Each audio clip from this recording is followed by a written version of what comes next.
दोस्तों, विल्डबीस्ट आमतौर पर दक्षिण पूर्वी अफ्रीका के सेरेनगेटी मैदानों में निवास करते हैं। यह जंगली जानवर अपना ज्यादातर जीवन घास वाले सवाना और मैदानी इलाकों के खुले जंगलों में बिताते हैं, जो तंजानिया और केनिया के देशों में फैले हुए हैं।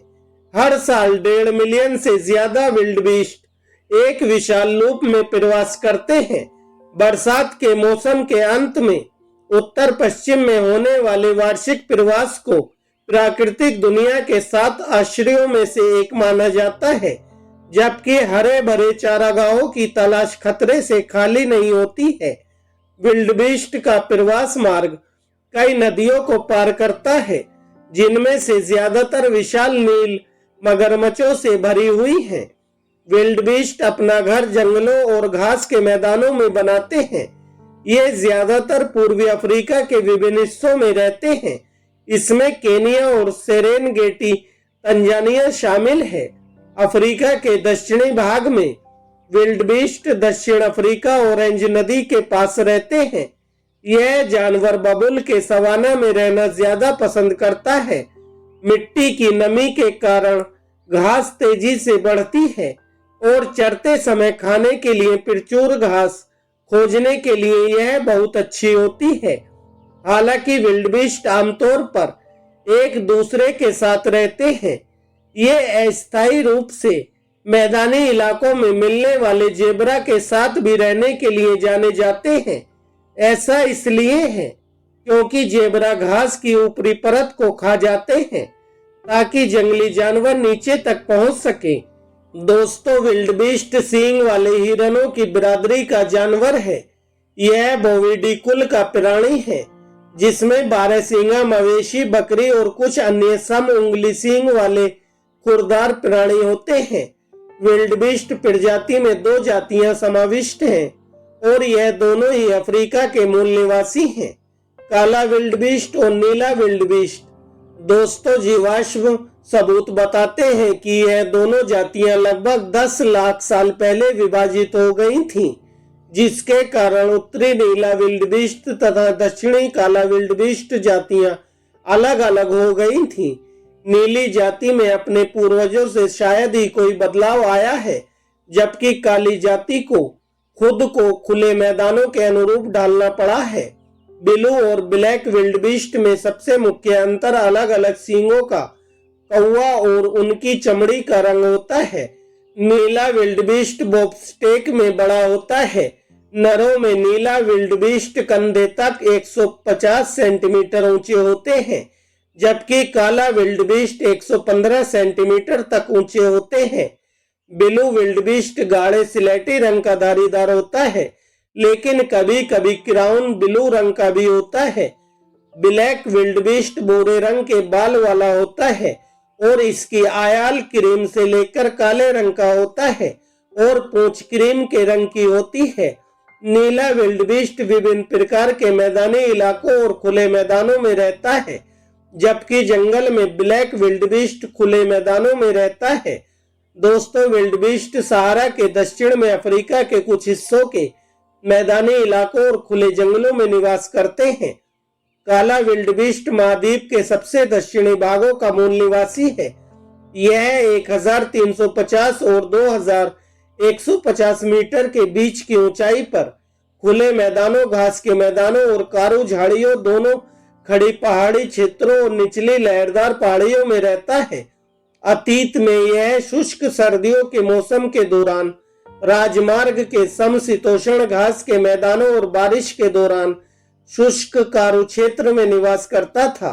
हालांकि व्यापक शिकार के परिणाम स्वरूप काला विल्डबीस्ट अब अपनी ऐतिहासिक सीमा पर कब्जा नहीं करता है। यह प्रवास नहीं करता है और अब यह बड़े पैमाने पर खेल फार्मों और संरक्षित भंडार तक ही सीमित है।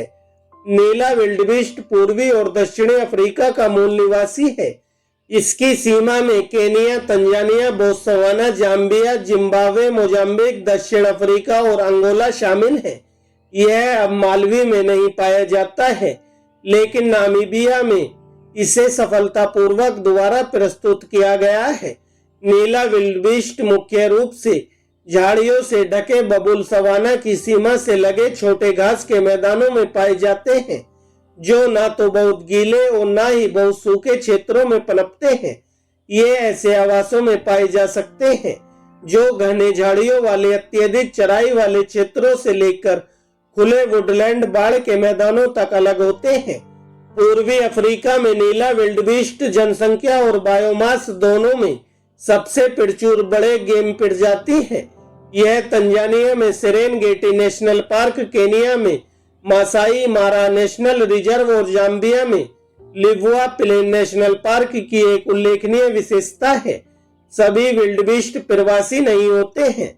काला विल्डबीस्ट झुंड अक्सर खानाबदोश होते हैं या इनकी नियमित घरेलू सीमा 1 किलोमीटर होती है। नर आमतौर पर लगभग 100 से 400 मीटर की दूरी पर स्थित क्षेत्रों पर कब्जा कर सकते हैं, लेकिन यह दूरी निवास स्थान की गुणवत्ता के अनुसार अलग होती है। अनुकूल परिस्थितियों में ये 9 मीटर के करीब हो सकते हैं या खराब आवास में ये 1600 मीटर तक दूर हो सकते हैं। मादा झुंडों के घर का आकार लगभग 250 एकड़ का होता है। गैर क्षेत्रीय कुंवारे नरों के झुंड अपनी इच्छा से घूमते हैं और ऐसा प्रतीत होता है कि इनके घूमने पर कोई प्रतिबंध नहीं है। दोस्तों, नीला विल्डबीस्ट में प्रवासी और गतिहीन दोनों तरह की आबादी पाई जाती है और नर पूरे साल क्षेत्रों का एक नेटवर्क बनाए रखते हैं। हालांकि प्रजनन प्रकृति में मौसमी है। मादाएं और युवा लगभग 10 सदस्यों का समूह बनाते हैं या बड़े एकत्रीकरण में शामिल हो जाते हैं और गैर क्षेत्रीय नर स्नातक समूह बनाते हैं। दोनों लिंगों के झुंड अक्सर घूमते रहते हैं, लेकिन निवासी उप जनसंख्या में भी मौजूद है। रूटिंग सीजन के दौरान नर कुछ घंटों या 1 या 2 दिन के लिए अस्थायी क्षेत्र बना लेते हैं और कुछ मादाओं को एक साथ इकट्ठा करने का प्रयास करते हैं जिनके साथ संभोग किया जा सके, लेकिन जल्द ही इन्हें आगे बढ़ना होगा। अक्सर एक और अस्थायी क्षेत्र स्थापित करने के लिए आगे बढ़ना होता है। हर साल नीला विल्डबीस्ट की कुछ पूर्वी अफ्रीकी आबादी लंबी दूरी का प्रवास करती है, जो वर्षा और घास के विकास के वार्षिक पैटर्न के साथ मेल खाती है। बरसात और शुष्क दोनों मौसमों में इनके प्रवास का समय साल दर साल काफी अलग होता है।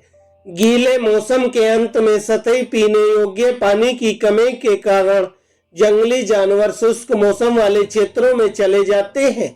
जब बारिश का मौसम दोबारा से शुरू होता है तो यह जानवर जल्दी से अपने गीले मौसम की सीमा में वापस चले आते हैं। प्रवासन को प्रभावित करने वाले संदिग्ध कारकों में भोजन की प्रचुरता, सतही जल की उपलब्धता, शिकारी और घास में फास्फोरस की मात्रा शामिल है।